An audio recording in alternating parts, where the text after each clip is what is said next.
చూసేది. అబ్బా ఈ అమ్మాయికి ఏడ పనిలేదే, ఎప్పుడు చూడు చెట్ల పుంటే తిరుగుతా ఉంటది.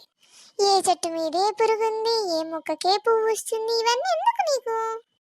బయటి ప్రపంచానికి తెలియకుండా బ్రతుకుతున్న నన్ను బహిరంగంగా బయట పెట్టేసింది. ఛీ, అసలు నా పేరేందో నాకే తెలియదు, కానీ వీళ్ళకి నా పేరంట, నా సైంటిఫిక్ నేమ్ అంట, నా కామన్ నేమ్ అంట, ఏంటి అన్ని పేర్లు ఏంటి? నేను కూడా ఎప్పుడు ఇల్లు అసలు ఇంతవరకు నేను మా మమ్మీనే చూడలేదు. అలాంటిది నాకు ఒక ఫ్యామిలీ అంట, ఆర్డర్ అంట, యాన్సిస్టర్స్ అంట, తిని ఒక్కతే చూసింది కాక మిగతా వాళ్ళందరూ కూడా చూపిస్తున్నాను. వీళ్ళందరికీ చూపెడుతుంది, ఏడ పని లేదు. అసలు వాళ్ళందరికి తెలియదు తెలుసా, నేను ఆ పురుగు నుండి ఇలా సీతాకోక చిలుక అవుతానని. తిని అన్ని చూపెడుతుంది, తెలియని వాళ్ళకి తెలిసేలా చేస్తుంది. అసలు నన్ను ప్రశాంతంగా ఉండనియవా? ఏంటోయ్ నువ్వేం చేయలేదా?